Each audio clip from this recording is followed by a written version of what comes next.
This is a Radical Exchange production. Hello, and welcome to Radical Exchanges. This is the third episode in our short series exploring the theme of what and how we own, building a politics of change. In today's episode, Matt Prewitt talks to Indy Johar, architect and co-founder of Dark Matter Labs. Their discussion centers on the traditional roles of property and labor in capitalism and Marxism, and the possibilities of radical change through technology-enhanced governance. Specifically, how might including non-human agents in governance lead us to better care-oriented economies? Radical Exchange is working with Indy Johar and the rest of his team at Dark Matter Labs, together with Margaret Levi's research team at Stanford, on exploring and reimagining the institutions of ownership. Without further ado, let's dive in with Indy Johar and Matt Prewitt. Excellent. Indy Johar, I am really looking forward to this conversation. Likewise, I'm super delighted, and there's so many conversations that we've had that I think are worth putting out into a broader conversation. So I'm really delighted and honored to be here. So thank you, Matt. Yeah, I guess I'd love to just sort of start with some basics. Why do you care about the question of ownership? Why do you see it as so fundamental? Well, I think it's a good question to start with. I mean, I think the question of ownership, and this is sort of slightly kind of not radical, but slightly kind of positional, is I would argue that whether you look at capitalism or whether you look at Marxism or whatever, all those things are predicated on theories of property, labor, contract. And the only difference is who chooses, right? So where the choice lies of property, where the choice lies of labor. And I think one of the interesting questions for me is they are both dominated by a theory of dominion of the world. They're both dominated by a theory of dominion. Now, I think what's happened is over a course of time, that theory of dominion, which was at first an embodied dominion, i.e. your relationship with the things that you owned, let's use that landscape, was an embodied theory of ownership. As people like Catherine Pessoa have elegantly put out, we've been coding capital and abstracting capital to the point that we've disembodied theories of ownership, theories of labor, theories of employment, so significantly away from the embodied entanglements of things that they have in the process become problematic domains. And those problematic domains in the act of abstraction, in the act of delinking them, they are creating vast systemic externalities. And at the point of that abstraction, I think we've also created a problem space, which is that our theory of governance, which is a means to regulate that abstraction, as we slowly disembodied it, I would argue, as a kind of sort of an over-narrated arc, that regulatory landscape has also had to become massively centralized. Now, the capacity to regulate complex situational realities through centralized means of regulation kind of worked as an illusion in a relatively linear, predictable world. As the feedback systems became not only apparent, but material, because the cumulative effects of CO2, cumulative effects of ecological destruction became so significant where the feedbacks are no longer material and are starting to feed back, as people like Daniel Schmachtenberg would say, feedback into the point of self-termination. Those micro-violences are now cumulatively so significant that they're self-terminating. So those two dimensions of both abstraction, disembodiment of relationships of entangled being that happen through ownership, and the abstraction of our coding of capital and our failure to be able to regulate in a complex world have come together to, I think, undermine our current theory of how we relate to the world. Ownership is just a means, it's a device. And I think that's what's systemically challenging, but not just challenging ownership of things, ownership of land and things, but it's also challenging, I think, theories of property. I think it's challenging theories of organizing. It's challenging what I would argue are the kind of systemic roots that are means of organizing capital, whether capitalism or Marxism, doesn't really matter, that they're not able to do. And I think, and they're both functions of what I would call information impossibilities. So they become informationally impossible to regulate and control. And I think we're reaching a moment where that requires us to transcend our theories of property, transcend our theories of labor, transcends our theory of contracting, transcend our theories of organizing as we've done, or command and control organizing. And to put it into a bigger picture or a sort of macro picture, I would argue this is also part of a theory of control and dominion, control and punishment economies. So we've been built, our economies have been built with theories of, I think, Matt, I think you said this once, and I think it was even in Bellagio, where they are largely residual structures of the theory of kingship. And so they're control models and punishment models of our economy. And control and punishment models were theoretically okay in a linear, predictable world, but in a complex, entangled, situational world, they don't work. And I think what we're seeing is that kind of end of control as a dominant means of organizing, not just morally. I think morally it's problematic fundamentally since root one, but perhaps even in terms of efficacy, it's no longer viable. And I think those two things are coming together to be able to challenge that. And I think the final point I'd add is, I think when you add what I would say is a revolution in bureaucracy, which is our shift in bureaucratic capabilities from analog centralized systems to new forms of computational bureaucracy, I think that creates a new capacity of bureaucracy to be able to handle a new relational and agentified world. So I think the kind of construct, this is a function of these systemic failures, systemic new capabilities that are coming to the table, and a new theory of organizing warranted by a sort of an increasingly real and entangled world. And that's why I think that the theory of property is under challenge and requires renewal. But one thing that I hear in this, which is interesting, and I'm curious what your reaction would be, is that it almost sounds like you're saying, and this could be completely wrong, this is a gloss, which, please sort of tear it down if it doesn't make sense. But it almost sounds like it almost sounds like a sort of a mirror image of a sort of Hayekian critique of a central planning economy. It's like almost as though we've gotten to the opposite of that problem, in which it's impossible not to centrally plan the economy, but to centrally regulate the economy. Does that track? Yeah, I would argue in our critiques of market, if you look at the centralized production of capital, what is it? I certainly know the stats in the UK. I think it's 97% of capital production is done by 4 banks. So financial capital production. Yeah. So I would argue, yes, we're not able to centrally regulate the economy, absolutely. But actually, I would also argue we're not able to centrally resource the economy. And I think the centralization of capital production is also part of the tyranny of that process. And then I think, but this all relies on seeing the world as resource and units of assets.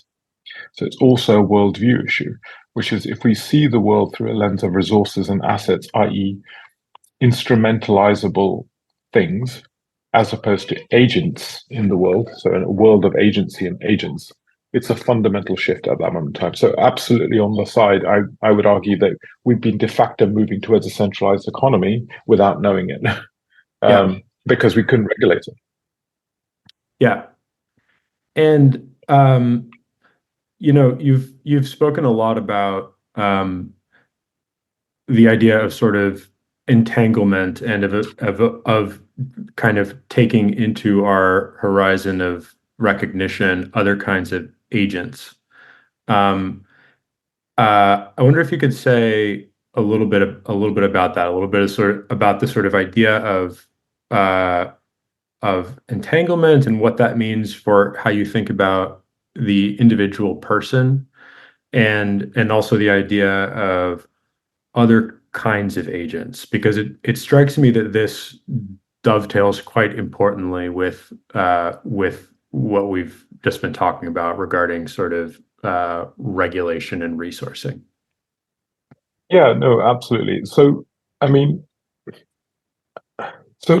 let's sort of this is caricaturesque, but it's illustrative of a purpose. Let's imagine a piece of land. The land has a red line boundary or boundary of ownership, which is in a registry. Okay. Now there's a tree on that land. That tree is a cherry tree. That cherry tree actually mutually blossoms with other cherry trees. Mm-hmm. So now if you chop down that cherry tree, you reduce the blossom capacity of the whole system. It's your partial commons thesis in many ways. Or whether if you look at that land is multiple beneficiaries in terms of who has the right to destroy the soil of that land, which has taken 10,000 years to build. Right. Or if you look at the water that is actually passing through that land and is actually being purified or contaminated, depending on how that land is used. So that land has many relational interdependencies that we basically divide and break up into units of rights and infinite resources that don't recognize their relational interdependencies. And in the process, what I would argue, we've reached a tipping point where the impact of all those microviolences, so if you look back at, I think you live in LA, if you look back in Los Angeles in whatever, 1970s, 1970s, the amount of trees in Los Angeles. And if you look at the kind of destruction of trees because of just few planning law changes, which meant that actually those trees were removed, those micro changes have become, those micro rule shifts are becoming so dominant that they've shifted the tree canopy of Los Angeles massively, like massive numbers. So why I use that as an example, you could talk about London's front gardens. The front gardens have been replaced by car parking spaces, and we've lost vast amounts of absorbable land, which was actually absorbing rain and dampening floodwater risks and other things. So these micro violences, which in themselves are nothing, but cumulatively have systemic effects. And in a way, the challenge for us is that our theory of governance is, there's a two-way argument here. The one is that our theory of governance is not able to regulate those things. The second point I would argue is that, if you took an alternative perspective on it, you could argue the nature of property is so fundamentally regulated that actually there is very little dominion left. Mm-hmm. And it's poorly regulated. So you could make an argument, and I think some people would, and I want to acknowledge that for the sake of completeness of the debate. Somebody would say, well, hold it, I can't do anything with my land without some form of permission. I need to get licenses for construction. I need to get for sale, I need to register the sale. For mortgages, I need to get an insurance. I could give you a full stack of quasi-permission systems that are regulating this landscape, which leaves very little situational responsibility. So you could say we've removed the benefits of stewardship because actually we remove the embodied rights and the responsibilities of the system and regulated them. And we've effectively maximized the externalities in the system at the same time. So it's a double problem that we've reduced inherent governance as well as reduced inherent agency in the system. And I'm using it just as an example to illustrate that I think our theory of divisibility, and to construct a theory of property, you have to be able to objectify something. Then you have to give it a boundary, objectify it. You have to then give yourself distance. So you have to create a permission landscape of violence. And this is a cultural thing. Like, the analogy I use is the construction of perspective. In many ways, I mean, this is arguable. The construction of perspective was a thesis of distancing and objectification. And that objectification and distancing, it permitted a theory of violence. And it also permitted a theory of classification. So you could classify things, you could disentangle things. So we've been living through this kind of worldview paradigm, which has engineered vast spaces of violence, but has also engineered vast possibilities of combinatorial possibilities that never existed before. And I think we have to acknowledge both these things. And I think for the completeness of the debate, I think we have to acknowledge those things. And we have to acknowledge that the theory of property has constructed the distribution of wealth and the distribution of power as probably never seen before. So because we've actually distributed capabilities of being quasi-sovereign, so, to be to have the right to vote was originally a construct based on whether you owned your land, because it was seen as a fundamental theory of fiefdom, or you having sovereignty on land and thereby being independent and being sovereign in some thesis. So you could argue, and the industrial state actually created that theory of sovereignty through other mechanisms and other forms of kind of welfare mechanisms and other things to create a theory of synthetic sovereignties. So I do think, I don't want to throw the conversation off. I just want to acknowledge what it's done, acknowledge the violence systemically it's created, and acknowledge the need for a new paradigm conversation, which I think is required. And I think this is the work that RadicalxChange and DM have been doing, and with Margaret Levy's team and from Stanford have been doing some of this stuff, which I think is really interesting and important. Yeah. So when I think about this idea of agents, it strikes me, well, there are two important questions that jump out to me. One is the question of how to represent agents, like how agents show up in an institutional way, how they're represented. But I think I sort of want to bracket that one for a second, because there's an important complementary question, which has to do with rights and responsibilities. Because it seems to me that when we try to imagine, well, first of all, there's just this sort of important distinction between rights and responsibilities that maybe we should like lay a little bit of foundation for, right? So, for example, if you think about a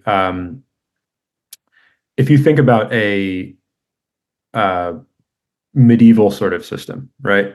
There is a way in which, at least in some ideal sense, the ruler is supposed to have some responsibility towards the ruled, right? And you can kind of, I think you can, and so and that's, the responsibility is a very different sort of thing than rights, right? Rights are basically sort of predefined areas in which the implication is that you have no responsibility, right? The wielder of the right has no responsibility within the contours of the right.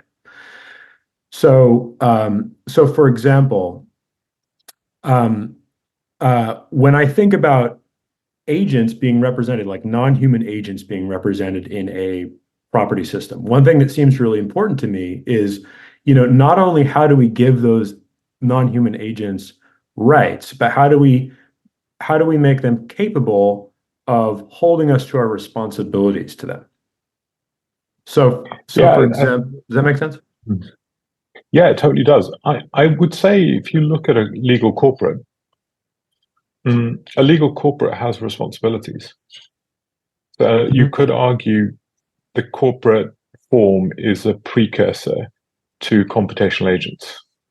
So you could argue, and I think this is the way I would construct the debate, is that we're already living in a computationally designed world. It's called corporate organisms.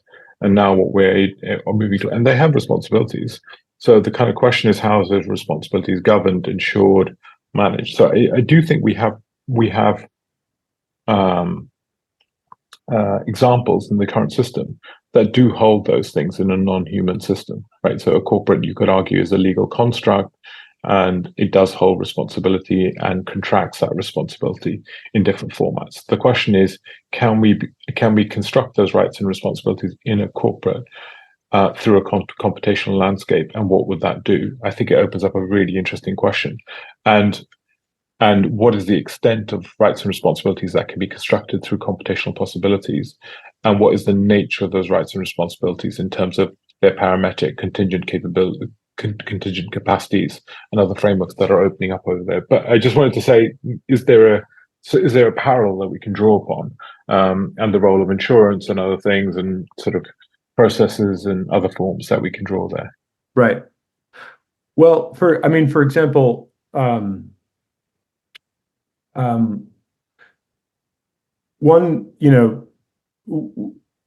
one conversation that this maps onto for me is the conversation about partial common ownership. Because the idea in partial common ownership is that you can take an asset and sort of split it into two pieces, one of which is in the market, one of which is non-transferable, one of which is very much outside of the market, right? And the one that is outside of the market is the idea is that that should be held by a network, right? Or sort of a non-individual, non-economic actor type agent, to which the responsibilities of stewardship or the duties of stewardship are owed. And so do you think, like, I guess there are two sort of questions here. One is, do you think that technologies like AI and better sort of information processing technologies and things like that, I'm curious your thoughts about the potential for those kinds of technologies to represent non-human agents? And then there's sort of a meta question, which is like, how do you think about the worry of sort of just creating some other imperfect representation of something that can't quite be perfectly represented? Do you think that it's you think that the steps that we should take are simply to do the best we can to sort of represent different kinds of agents in our networks of relationships as best we can and continue to try to improve those representations? Or do you think that there's some sort of fundamental way in which that's impossible, or it's the wrong route, or it's dangerous? I mean, this is a super hard question, but I'm just curious sort of how you think about that. Yeah, no, it's a great question, and you're right, it's super hard. I think there's a couple of parameters to it which I think are kind of worth us digging into. The map will never be the terrain. Yeah. So I think the question for me is always not whether the map can ever become the terrain. It can never become the terrain, but when is the map useful? And the second part, so where's the utility of the map, I think is really important to define. And then the second part of the question, which I think is perhaps even more interesting, perhaps, is I think sort of, and again, this is slightly controversial, so I accept, critique on this, but my reading on sort of computational technologies and, say, machine-assisted decisions and other things is not that machine-assisted decisions are bad, is just that machine-assisted decisions codify our historic biases and replicate those historic biases. So and actually they tend to be still better than human decisions, because we can actually, once we are aware of that codification bias, we can actually do something about it. So become conscious of our biasing and thereby actively do something about it. Whereas human systems, like, I think the great example is a judge after 12 o'clock, after, just before lunch, was giving very bad sentences just because he would get hungry. And so the sentence structure was actually really terrible. And just by declaring his own bias to him, actually allowed him to become an informed agent of change. So, what I like about that is that that's an ennobling technology. That's a technology that allows us to recognize our own capacities and actually help us improve us. And I think there's a kind of really interesting role of how we're using decision structures. And are we using them as ennobling technologies? Are we using them as control technologies? Are we using them as scale technologies? And these are fundamentally different types of theories of technology. So I want to just sit there a little bit, because I do think there's too much, and I do think the theory of technology as an ennobling device is actually very powerful. A map which is ennobling us to our behaviors and our conscious behaviors, a map that shows us the dependencies of that cherry tree with other trees, the map that actually informs us to becoming better agents in relationship, is a pretty interesting map thesis. And so I see the map as an ennobling technology as opposed to a control technology. And I think often when we think about these landscapes, we think about agents as control technologies frameworks as opposed to ennobling technology frameworks. So that's one dimension. Second dimension, I think, is that you'll know this better than I will, Matt, but right now we can take a piece of land and take its environmental services as easements and the rights of those environmental services easements and give them to a third party. Those third party, we can assign those easements in terms of being guardian. I think the challenge here is, so legally that's a construct that can be done. Difficult. There's some fiscal friction in there, tax friction in there. There's some legal costs in there in terms of being able to construct that. But let's imagine it's legally viable. There's some frictions that need to be resolved, which you can resolve. But the challenge, I think, which is more problematic or more difficult, is we're back into centralized verification models. So we're back into throwing those easements to a body, and a body which is then having to understand computational positional sort of appropriateness. How do these different easements, the water, the other things, how do they intersect? How do they work together? How do they work together in climate change and microclimates? So the problem we've made computationally smarter with satellite technologies and other things, but we're still in that same paradox of centralized governance problems and not looking at the entanglement problem. And I think this is where I think the role of spatial computing and other things will become critical. And I think ennobling frameworks, if that framework is an ennobling framework, I think it becomes a different type of device rather than a control device. It becomes a kind of an empowerment and justice device.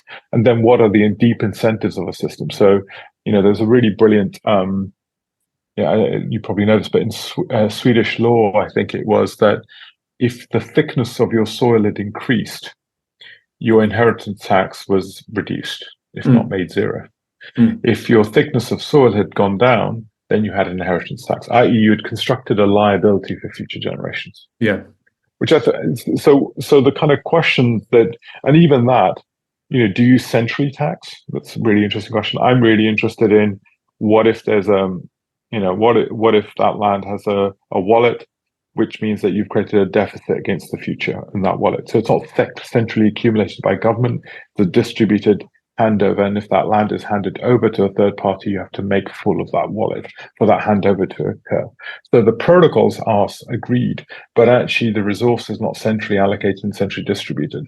I think these are the sort of spaces that we need to play in terms of ennobling technologies, distributed fiscal mechanisms, and sort of civic fiscal mechanisms that construct these sort of incentives in different ways. And I'm playing live here in terms of actually just thinking this problem through. But that's where I think that's I think my intuition is moving towards ennobling systems and then distributed incentive systems in a way that actually empower us in deeper ways and invite us to be our better selves. And nobody wants to be in societies where we are incentivized to do harm to each other, because in a land of retribution, there's a land full of blind people, right? So the question for us is, like, how do we create ennobling frameworks which are just? And I think moving to these ennobling frameworks, I think, is really interesting. And then if we can move simultaneously to this intergenerational or sort of accountability structures which don't necessarily pass through state, which we can do now technically, it's not a problem. I think we can start to create a new form of justice in there. Can you say a little bit more about that, about accountability structures that don't pass through state? Well, like I said, we currently, so for example, if your land is degraded, you have an inheritance tax, you pay that inheritance tax to the state. It needn't be the state. It could be you have a deficit in a wallet attached to that land and that property register, which is a distributed register. And in that framework, actually that deficit that's created prevents you buying or selling that land till that deficit is controlled. So there are protocols which are centralized, but the flow of resources doesn't have to be centralized or not centralized. I mean, they could be mutually agreed. There are other frameworks for mutually agreeing. I don't think we can ever in any form of societal system, there are certain things which are collectively decided and certain things which can be distributively decided.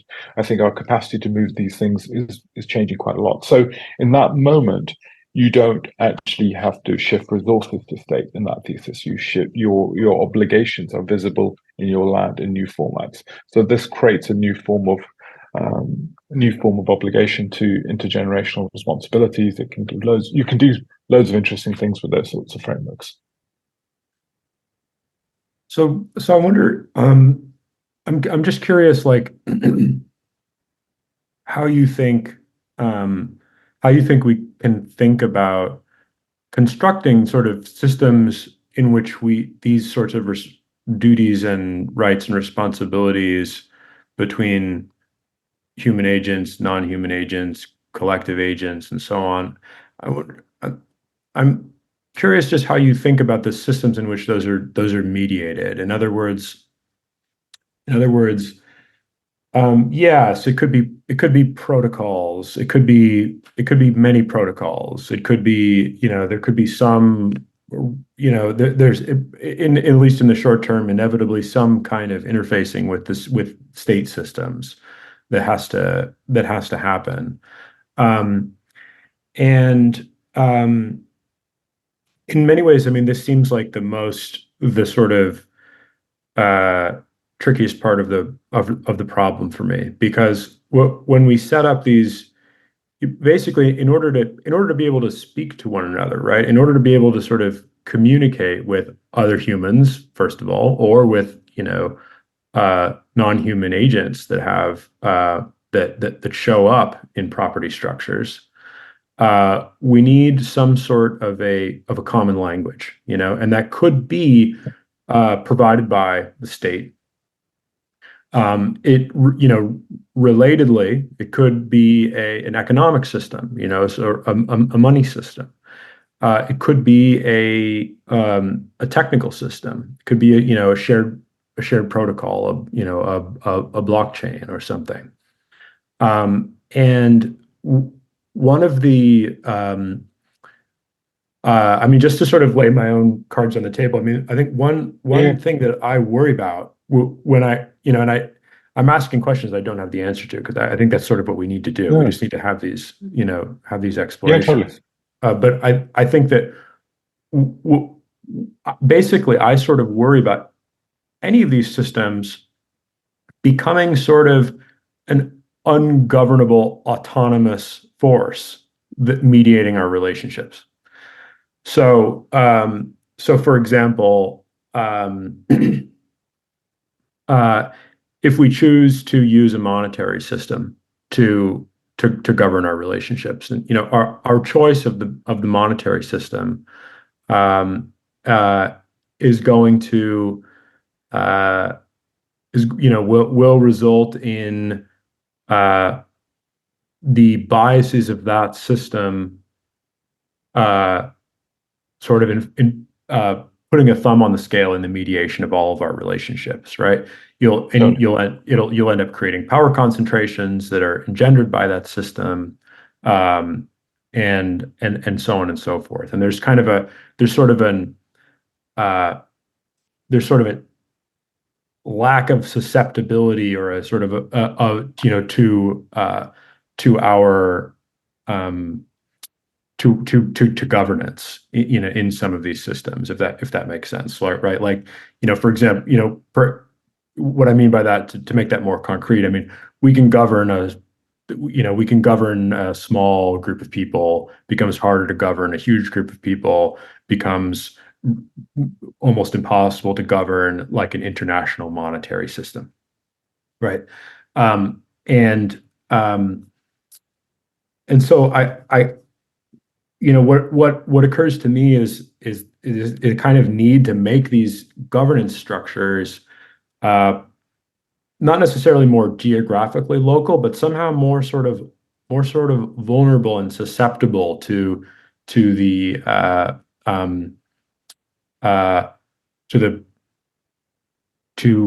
input, to governance, to sort of moral conversation between different kinds of agents. And I'm just curious how you think about that. I mean, how do you think about creating structures that mediate property relationships, which are, sensitive to different sorts of notions of the common good or different kinds of moral concerns, and it sort of resist automatism? No, this is a great question again. I think there's multiple things in this. So when we talk about governance, I think sometimes people's heads go into a Senate, a Congress hall. So they almost default to what I would call some form of representative agreement space and legislative space that governs the system. That is, of course, one thesis of governance. And there are other models of governance on the table as well. So that's one model of human interaction governance systems. Other models are plurality. So actually, if something is optable and variable and interoptable, actually you get governance by evolutionary mechanisms where you support the evolution of counterpositions and new positions, effectively, theoretically, a market optability model. And that requires, again, some form of legislative frameworks to create the frameworks in which those things evolve, but that's an abstraction of the play. And then you can argue that you can move even further into the system at the protocol level. So I think there's a kind of thesis of where we choose to govern, which I think is really interesting. Mm-hmm. And I think sometimes we over choose to govern what I would call direct, and above it is participatory governance, real-time participatory governance, which has constraints and possibilities in itself. So I think there's a kind of an arc of governance that I think we need to sort of keep hold of. And then I think there is what I would call at root level, if I was drawing a philosophical arc, is some form of idealized, sort of fully embodied, when the actor is so fully embodied in the flows and the reality of that system, it's non-divisible to the system. So its incentives and the system's incentives become quasi-one. And at that moment in time, the theory of governance no longer has to be an imposition theory. It's an embodied theory of governance. So which is what you could argue ecosystems theoretically operate into or stabilize to those functions. So I wanted to lay out that arc because I think the kind of paradigm of governance is multiple. And I think the question that I think we're facing is one, how do we transition from our theory of governance to a broader theory of governance? And second, I think what I would say is the pluralizing of that stack of governance. I think too often we default to deliberative legislative frameworks as a theory of governance rather than looking at the full scope. And you could argue that even the full scope of protocol-based governance, how do you build? And most of these things are static systems. They're not learning systems. So you've got a first order problem of where they operate in the governance regime, and you've got a second order problem that they're not fundamentally learning systems. So a legislative piece of vehicle isn't inherently learning orientated. It's orientated around execution, prediction of problem, and execution of solution without any form of dynamic learning frameworks, which means that you tend to build a legislative model, realize its failures 5 years long, try to adjust those failures through a legislative landscape. So there's a sort of second order problem is how do you build these frameworks from a learning orientation and then build the governance or inherent process governance to allow this to be clear. So the only reason I'm laying that out is I think we need to have the conversation of governance in a full spectrum sense. And then I think it opens up, as you rightly say, a whole question about the right type of governance questions for the right type of problem spaces. Yeah. Because I think there are certain things that can be embodied governance things that actually don't require governance. In a way, they are embodied entangled realities. There are certain things which require some form of participatory, some things which can be representative, some things which can be protocol driven. If we can go through the stack and we can operationalize in different ways. And I think our challenge as society is to be able to appreciate those stacks, because I think at some levels of protocol-based governance frameworks, which looks at, how climate change risk is being managed by different countries, right? So different strategies of managing climate change risk. because we're now entering what I would argue is a multi-perspectival transition strategy. America will go through an asset-based approach. Europe will go through a supply and demand integrated approach, and the Middle East will go towards an offset approach where hydrocarbon energy is significantly cheap, and hence it will look at offset technologies which allow it to do a transition. So these are different transition strategies, different governance is on those strategies, but they're creating different forms of interoperable risks at a planetary scale. So how those risks protocolized and integrated and understood in a complete sense, and how they offset between each other, because those risks are offsetting into each other in different formats. And so some are taking present day capital risks, some are taking future planetary risks on the table in other formats. So what I'm saying is that some of these things can be managed at the protocol level in terms of accounting structures and sort of balance of scorecards effects. Some of these can be operationally managed. And so I would love us to have a sort of a more complete thesis. And in that, I hope that we can create sort of what I would call, as much as possible, this idea of embodied governance framework. So where your entanglements with the system that you're living in are so rich and independent that your incentive systems become one-to-one. So the de-abstracted, the non-abstracted, and that could be machine non-abstracted, a corporate that's fundamentally in stewardship of the land and not able to sell that land, and it's a different thesis of stewardship. 1,000-year corporation, right? Let's imagine it through that lens. A Japanese corporation stewarding a piece of land which is 1,000-year, which is non-tradable. Which, you know, as you know, like, you know, you weren't able. Stately homes in the UK weren't able to be bought or sold, and it was only the trading of them that changed their dynamics and all sorts of things. So I wonder what, if we looked at the full paradigm of governance available to us, what that opens up. And I think in the conversations of centralization versus decentralization, I think that the reality is we are increasingly getting greater capacity to decentralize, and simultaneously we're getting greater capacity to centralize. Those two things are happening simultaneously.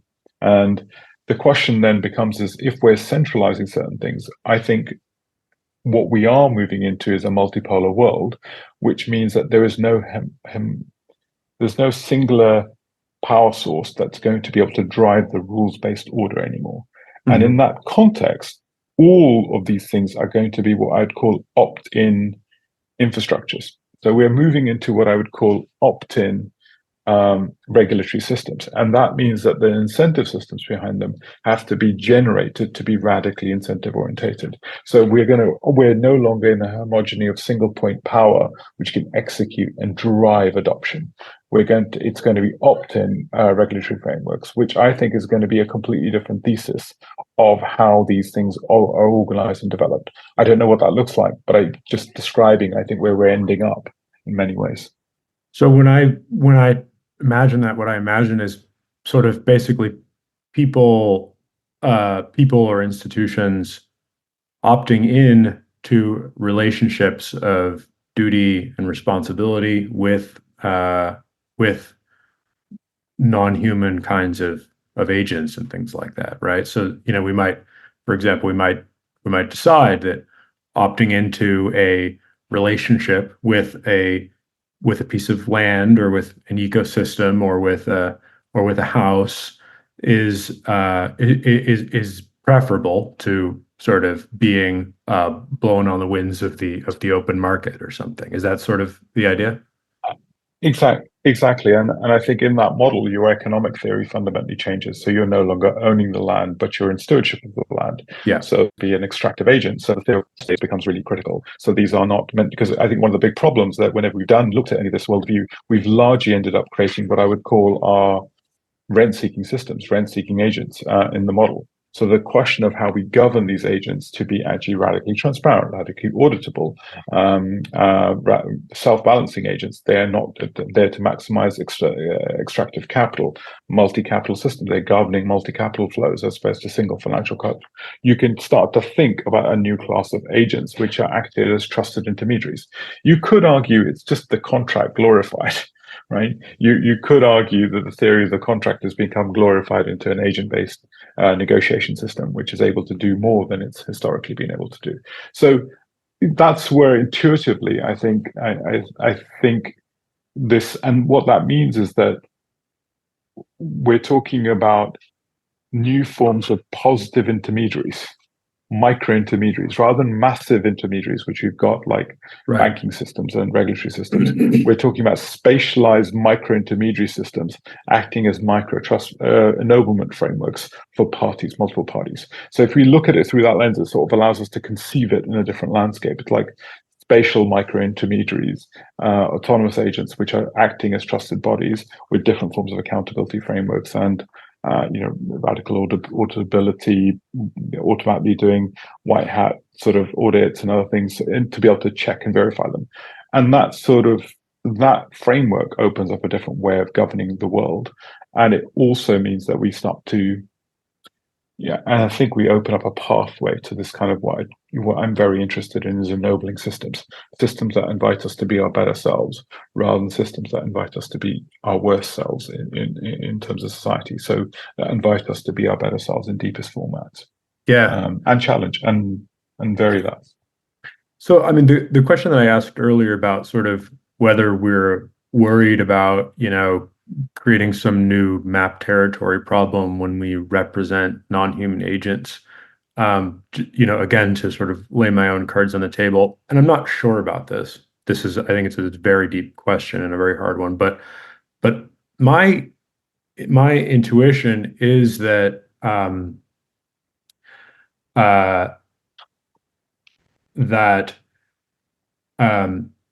it's probably not a bad idea for us to try to represent these non-human agents and interests in as rigorous of a way, as rigorously as we possibly can, and enter into relationship with them. The reason that seems preferable to me than just sort of abandoning the problem as insoluble is that at the end of the day, we are in relationship with non-human agents, whether we represent those relationships or not. And so what strikes me is that this kind of effort to build property systems that represent these kinds of interests and take them and agentify them strikes me as preferable to abandoning the problem because it's like trying to create a language. It's like trying to create a language in which we can communicate things that matter. When we do that, we are abstracting a little bit. We're necessarily abstracting a little bit. But basically, if we don't abstract, right?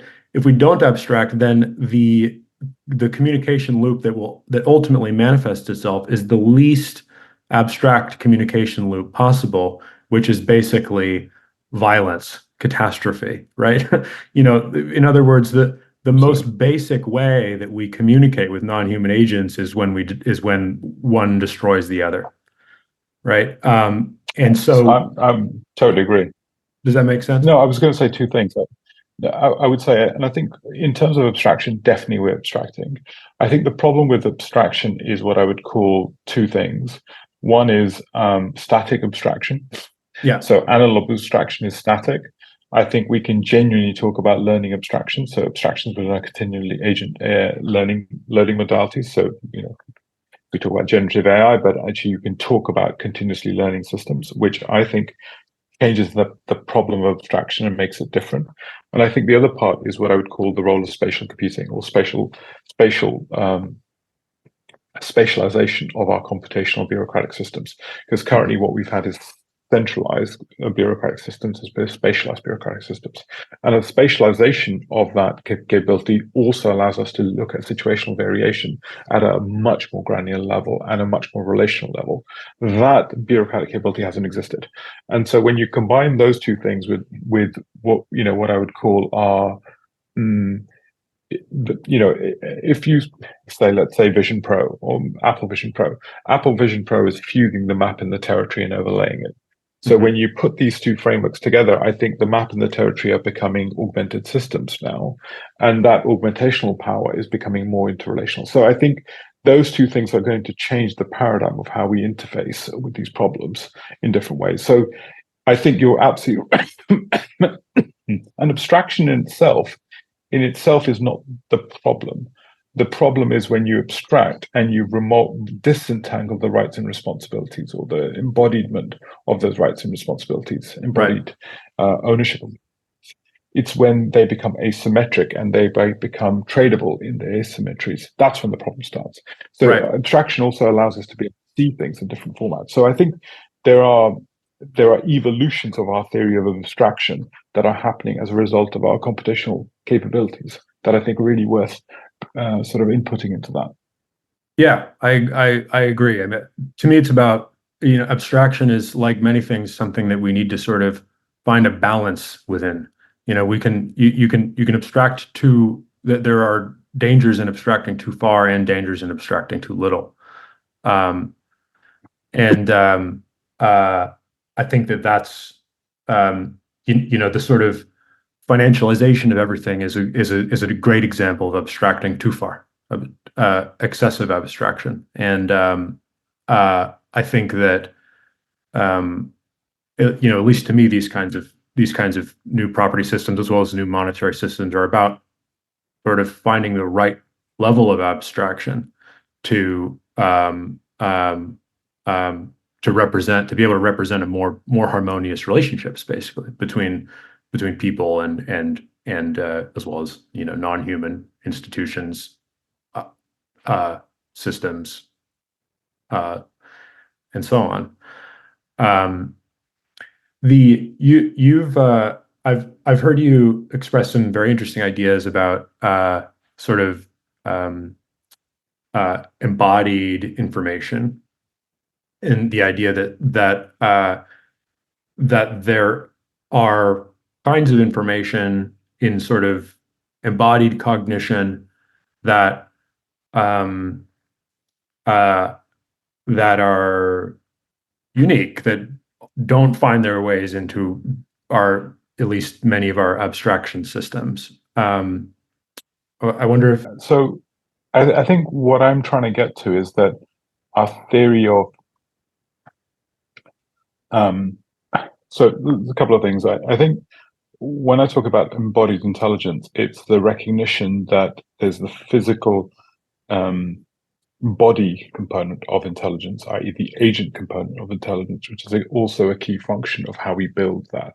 So our ability to affect the world and see the effects of it and sense the effects of it, that craft loop is actually a theory of intelligence in itself. And then those dimensions of how we affect the world are multiple. There's a physical dimensions, there's emotional dimensions. You could argue there's language, there's all sorts of different ways that we can actually sort of sensorily engage, react, and embody in those cycles. And then they're also spatially, contextually variant.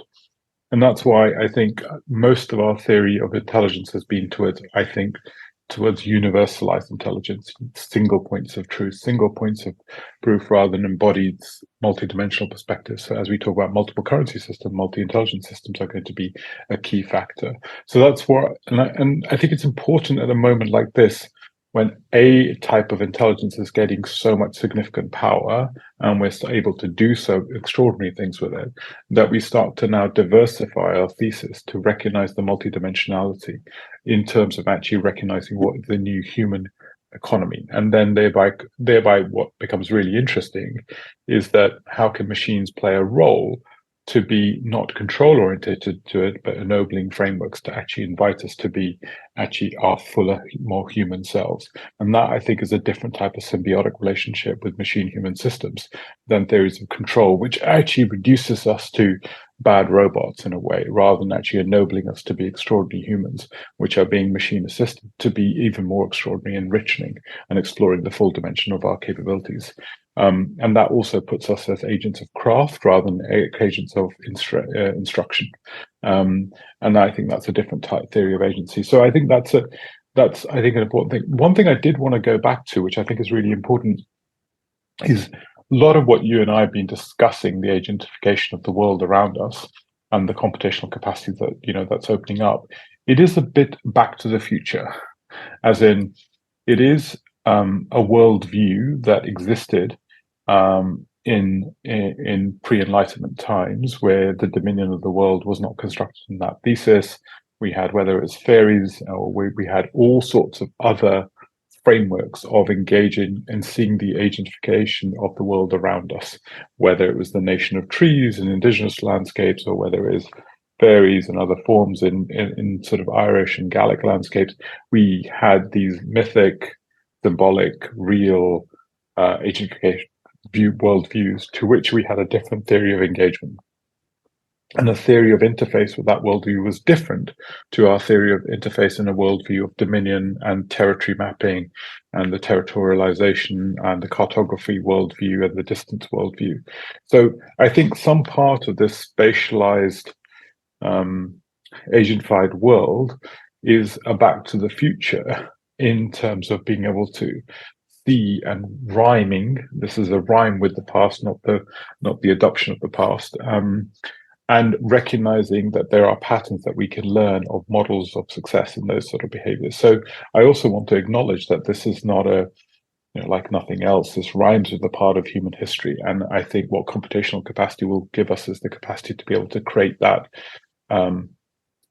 maybe driven at a degree of planetary interoperability that's never existed before, to kind of root James Lovelock into this conversation. It almost allows us to build a kind of mass multi-agent planetary consciousness, which is interoperable, highly plural, highly divergent, but in dialogue, and convergent and divergent simultaneously. Too often we think about these things as convergent systems or control systems, but convergence and divergence in a dynamic dialogic sense is a different thesis. So I think there's something else emerging at the kind of far end of this conversation, and I purposely bring it to the table, recognizing it's a sort of a extrapolated worldview to give us a possibility space, which I think is important. But I would argue that, the big point for me, and it sort of rhymes with everything you said, it's very clear, whether we like it or not, our current theory of organizing and governance no longer works. And not marginally doesn't work. It doesn't work to the point of self-terminatingness. Right? It's not like a marginal failure that we just need to correct. It's so systemic and so structural that it is self-terminating us.